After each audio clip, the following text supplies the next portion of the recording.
Before the uni exam, Mia heard from LLA that Dubai was teeming with rich folks and luxury rides were everywhere, even chilling in the scrapyards. Mia was itching to bail on the uni exam, jet abroad, marry into a loaded family, and live the high life. But I told Dad to put a stop to it, and eventually, Mia couldn't make it overseas. Once Mia started uni, she got all jelly when her roommate snagged a wealthy boyfriend. She blamed me for not letting her hit up Dubai and shoved me into deep water to drown. My entire fam pointed fingers at me for keeping them from getting loaded. Mia used my insurance cash to live it up, kickstart a biz with her uni pals, and morph into a young entrepreneur. In another life, I'd personally send the fam to Dubai with me. As looks, why bother with school? Come roll with me to Dubai, find a rich hubby. Uni exams are too much stress, LLA said this while touching up her makeup, eyeing Mia, then subtly giving me a side-eye. Even though we're twins, we're frat. I've never been as stunning as Mia, and I've always been treated differently. Our relatives chimed in too, right, the uni exam is so stressful. Lila's got it all. It's way more chill in Dubai. Grandma Rose bragged, saying she'd take us in the future because family comes first when there's something good, right LLA? She said while eagerly pouring water for LLA, but LLA just covered the cup with her hand. I jumped in, saying that if you marry a billionaire, you don't have to lift a finger and you get millions in spending money each month. LLA, look at me. Before I could finish, Mia cut in, just take me. Kate's face would scare them off. She giggled, covered her mouth, and stuck out her tongue. Oops, sorry, but you're just plain ugly, LLA shot her a glance. All right, get your passport sorted. I'm on a tight schedule, I quickly added. But what about the uni exam coming up? Grandma gave me a hard pinch. She's leaving with LLA, why stress over the exam? In my past life, I opposed Mia going abroad with LLA and ditching the uni exam. I even called Dad back after Mia went to uni. She envied her roommate for landing a rich boyfriend and blamed me for holding her back. She then took the chance to ditch me.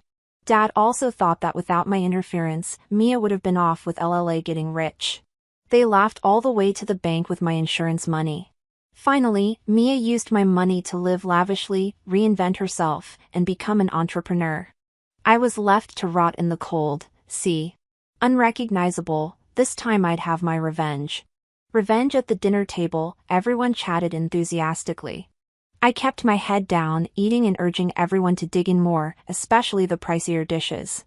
When Grandma saw the bill, she asked why it was so expensive. I innocently replied, Grandma, LLA is making a fortune now. You're not worried about this, are you? Since deciding to go abroad, Mia stopped hitting her tutoring classes. She constantly moaned about how stressful the uni exam was.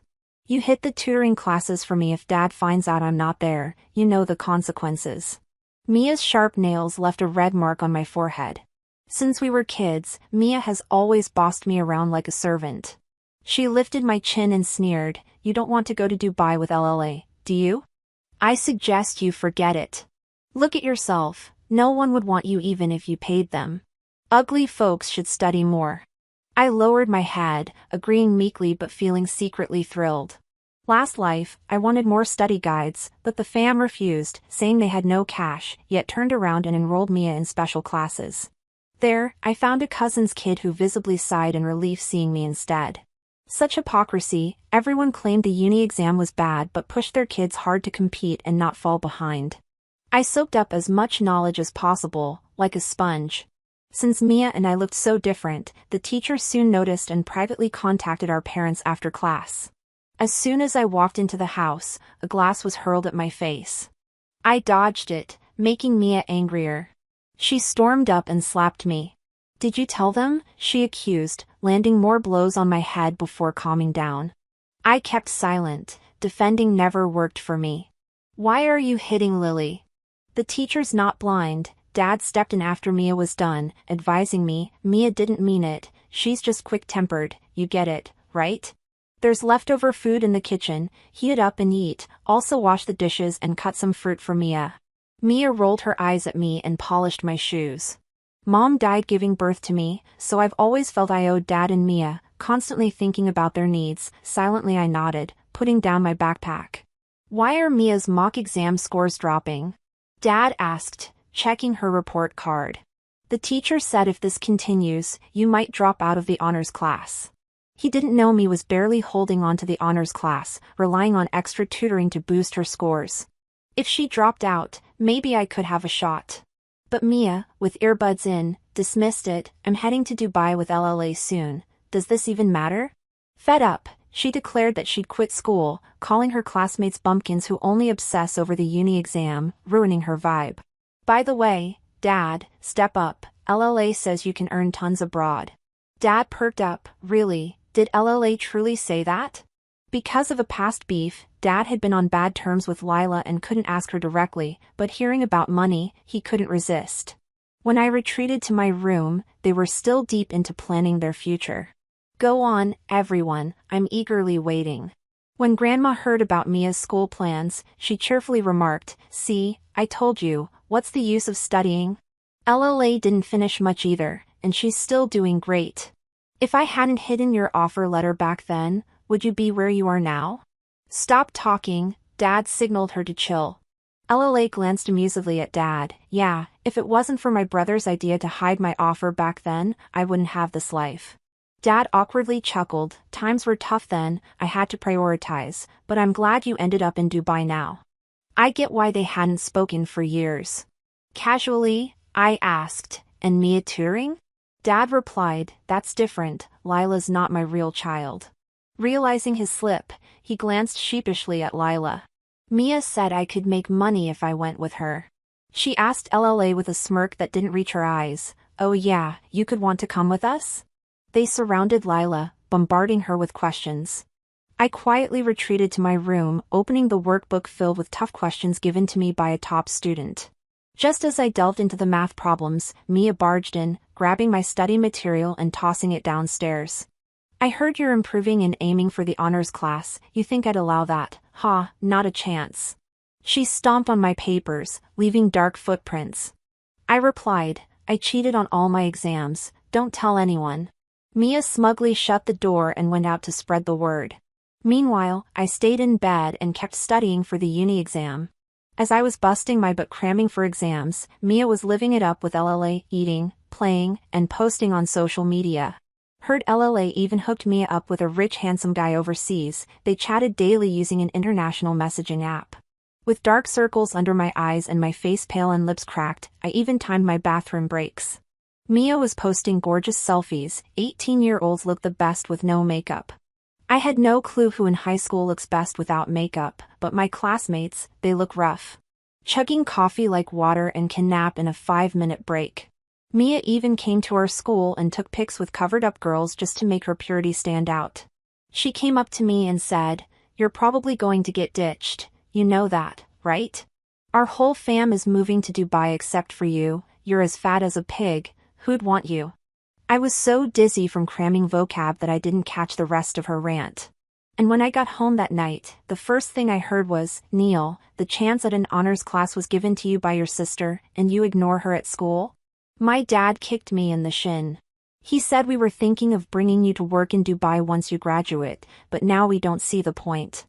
I sneered inside, knowing this was just an excuse to ditch me. I didn't care, but I had to act. Dad, Mia, don't leave me behind, I'll be good, I'll even drop school tomorrow to come with you, I cried, clinging to my dad's leg. Mia didn't like what she heard. She didn't hesitate and sped up the departure. Leaving early meant she wouldn't mess up my uni exam. Mission accomplished for the day. Just days left before the uni exam, and I woke up to my room in a mess. Barefoot, I checked the house and found no one. It hit me when I checked Mia's social media. The latest post said, "Got to go crazy while you're young." The caption showed her photos and a torn exam ticket. Comments swarmed, saying, "Don't forget us in Dubai, Mia." She looked so carefree. Of course, it wouldn't have been if the torn ticket wasn't mine. I messaged her asking why she shredded my exam ticket. Mia replied, doing everyone a favor by cutting down the competition, then she blocked me. But I was prepared, knowing her, being sisters for 2 lifetimes, I expected it. Like last time, Mia adopted a stray cat but didn't care for it. I took such good care that the kitten got attached to me. She killed the kitten the moment I wasn't looking. So the ticket at home was a copy, the real one a friend kept it safe for me. I bet Mia was too scared to check what she stole. Grandma sent a video in our group chat. Dad, Lila, and Mia were walking ahead excitedly, taking pics. Grandma lugging all the bags behind, sweat dripped down her wrinkled face, but she was thrilled. My son's fam is moving to Dubai, here's a video for all our relatives. LLA sneaks into a quiet corner, phone out, saying, yeah, I'll be there soon, this time it's all good stuff for sure, you're ready. She confirmed things and put her phones back on. Told Mia and Dad to hurry up. Grandma watched till they vanished through security, dreaming of immigrant life. Little did they know the real nightmare was just starting. In my past life, I had a bigger reason to stop Mia from going to Dubai. The internet warned that Dubai scams were more high-end than Myanmar's, but with LLA there to shield, I couldn't just say it. So I could only try to stop it. In this life, Mia wouldn't be so lucky on her own.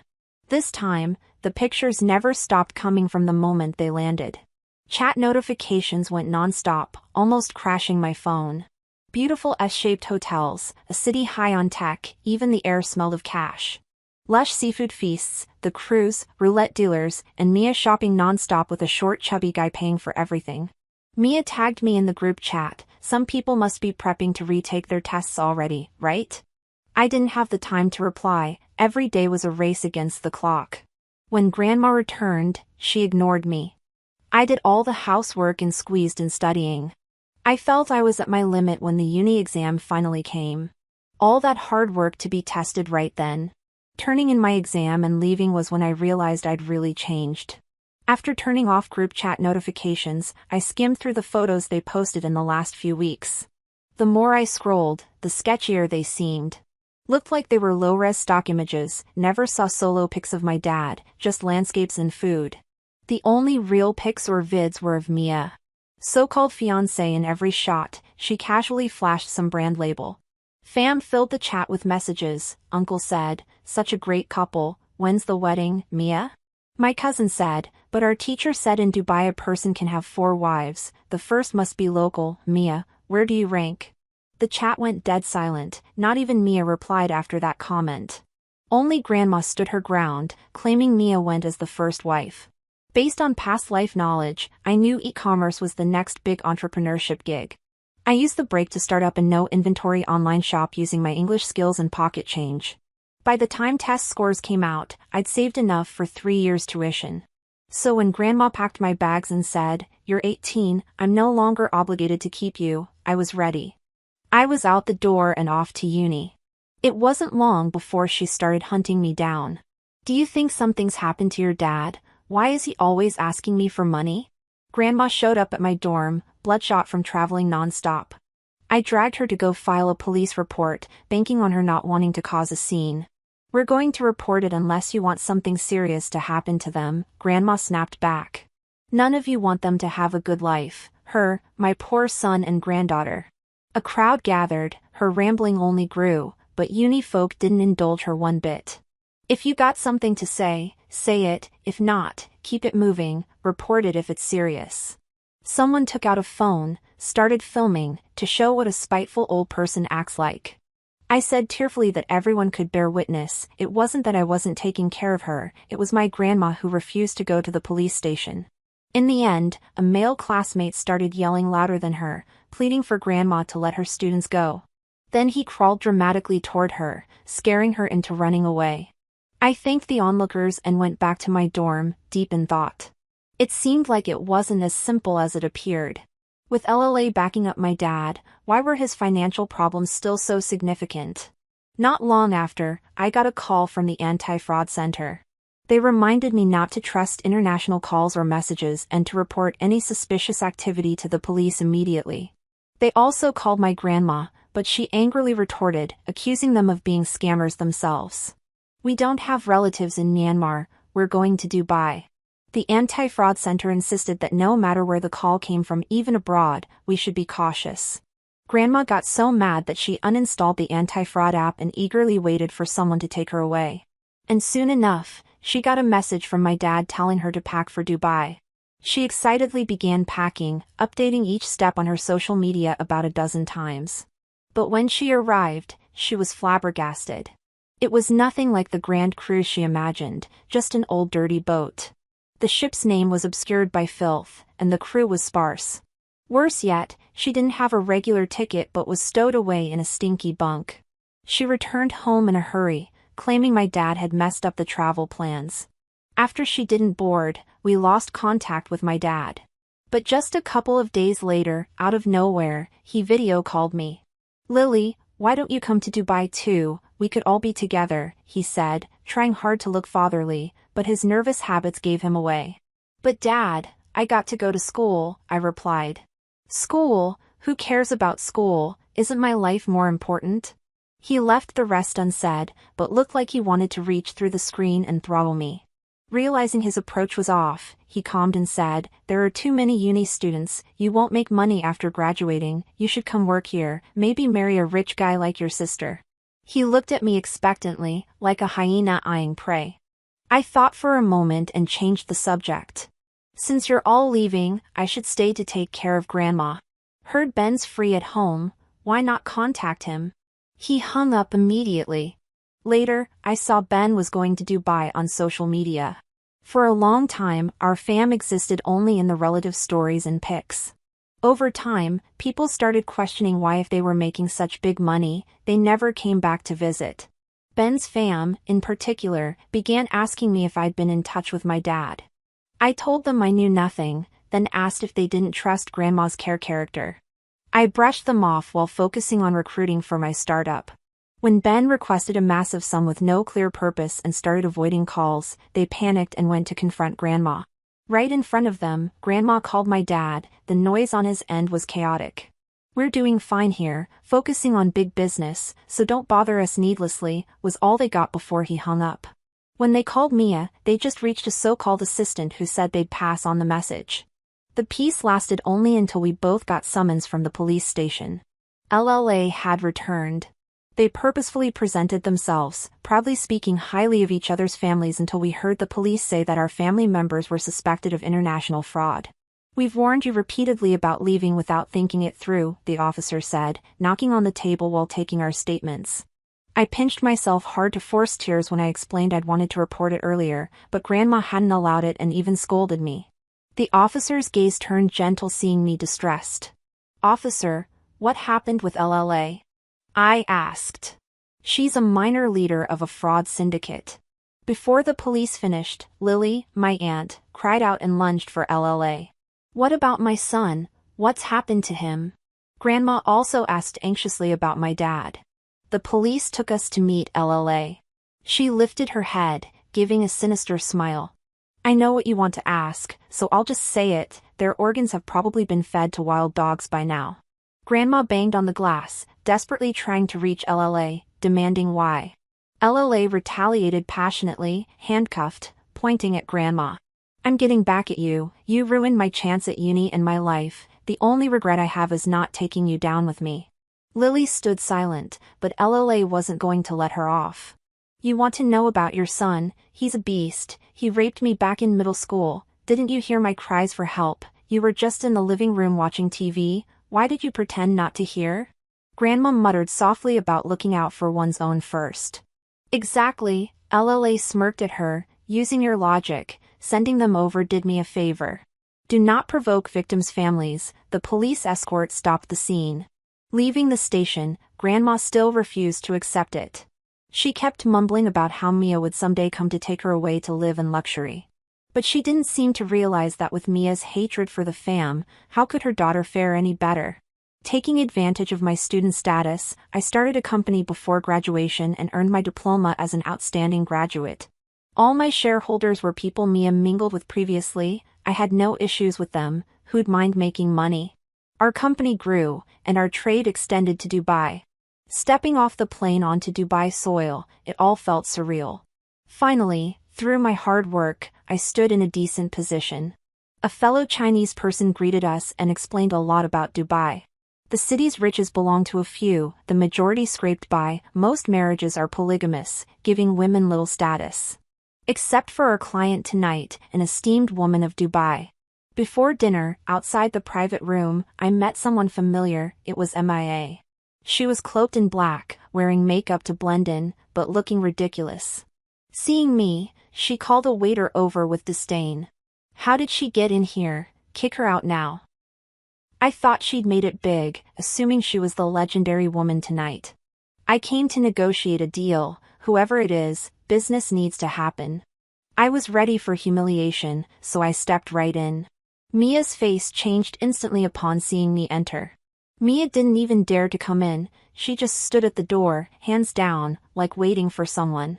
Pretty soon, the main person of interest showed up. Mia flinched when she saw her, then jogged over, kneeled to clean her shoes, and slowly shuffled into the room on her knees.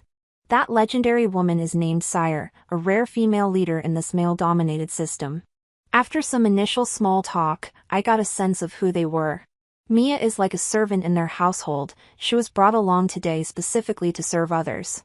Mia ran around arranging things for everyone, even kneeling to serve dishes to each person without a word of complaint. Is this the life of luxury Mia was dreaming of? After a full meal, it was time for some casual chat. Sarah asked me, "Are you from a big city?" Honestly, I told her no, I'm just a college student from a small town. I got out of the small town and saw a bigger world through the uni exam. With a puzzled look, she asked, "Uni exam, what's that?" After I explained, she exclaimed, "Oh my god, you guys actually have something like the uni exam in Dubai. The dividing line is amniotic fluid, the son of a mouse is always a mouse, we could never allow them to get higher education." She said this lightly with a smile, and I felt extremely grateful that my country gave me a fair chance. Finally, she clinked glasses with me sincerely, praising Lily, "You're different from fools manipulated by 2 handbags." She glanced meaningfully at Mia. Mia stayed silent beside us, her slightly trembling figure showed her inner unease. When I returned to the hotel to rest, someone knocked on my door. When I opened it, there was Mia, who just sat on the floor. "Lily, please take me away," she said, lifting her black robe to show arms full of whip and burn scars. "Lla is no human, she sold me to Sarah's family as a uterus, I've already lost 4 babies." Seeing I didn't react, she went on, "Really, please Lily, I'm so young, if I go back, I can still retake classes, I don't want to ruin my life here." I turned, poured a glass of wine, and raised it slightly toward her. Mia breathed a sigh of relief, thinking I agreed, and celebrated with her. But actually, I was toasting my past self. Before drowning, I had also clung to her, begging her to take me away, but she walked away without a glance back. Even recently, sometimes I still wake up from nightmares of suffocation. In this life, I don't dare to touch water today. The tables finally turned, I watched her unable to harm me anymore, and finally conquered my inner demons. After finishing my wine and calming the whirlwind of emotions inside, I just quietly watched her. Softly, I said, "You got the wrong person, I don't know you." Until the security came to take her away. When Mia was dragged off, she left a trail of blood behind, possibly the 5th baby was gone. To the second time I met Sire was at her home where she invited me to see a pet show. Her pets were 2 leopards and a lion. Upon arriving, Mia was the one serving again, she looked even more haggard, the black robe wrapped around her like a zombie. "Get in there, stupid, go feed my babies." Mia's feet seemed nailed to the ground, her eyes begging for me to say something on her behalf. I lowered my head to taste the tea which Sire had thoughtfully bought from Chinatown. Mia nervously carried raw meat into the glass house, perhaps her bloody scent was too strong, the beasts ignored the meat, circling and sniffing her, ready to pounce.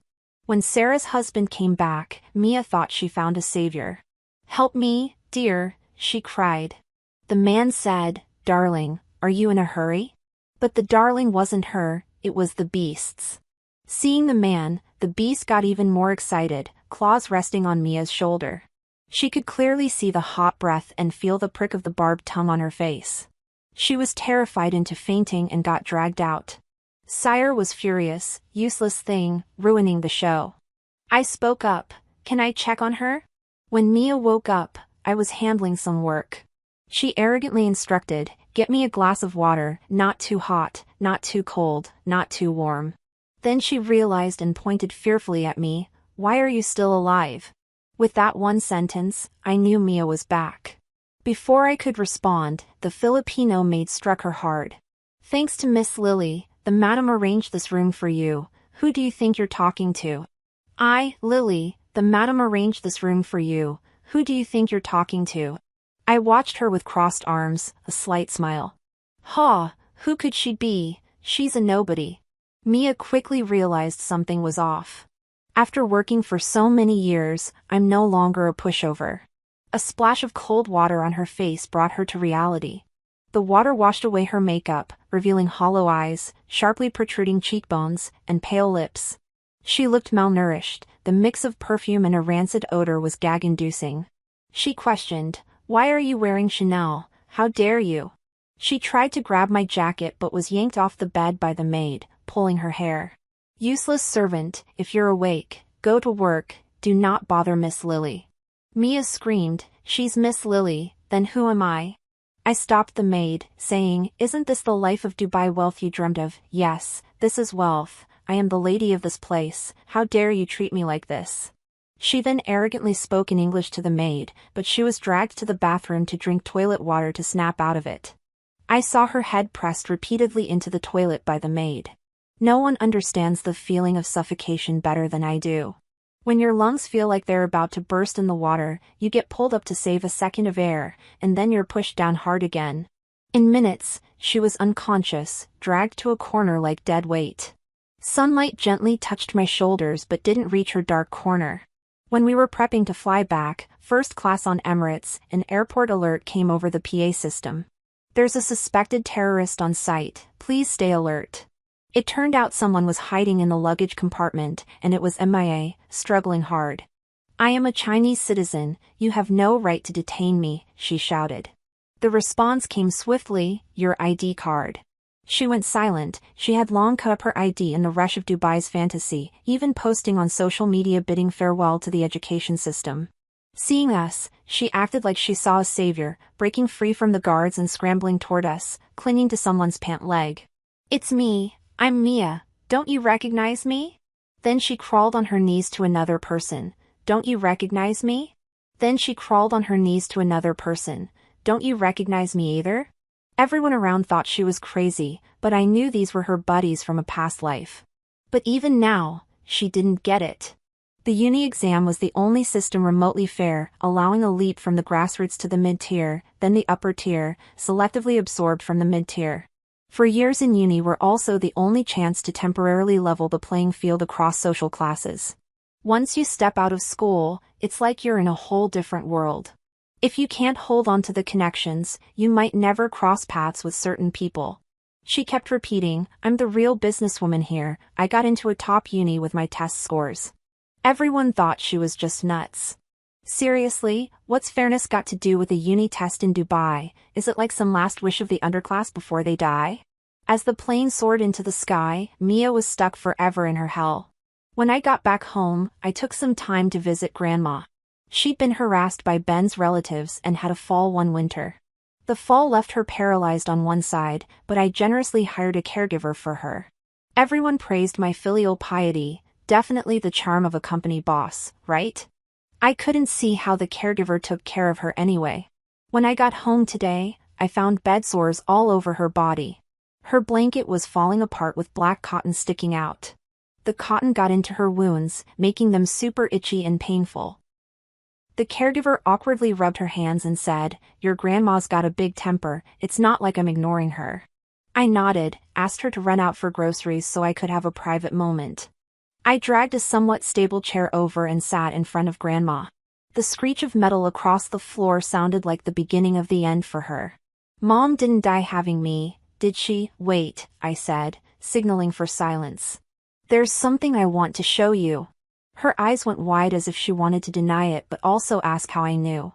"Your dear relatives told me all it took was finding a few jobs for their kids, and they practically spilled everything.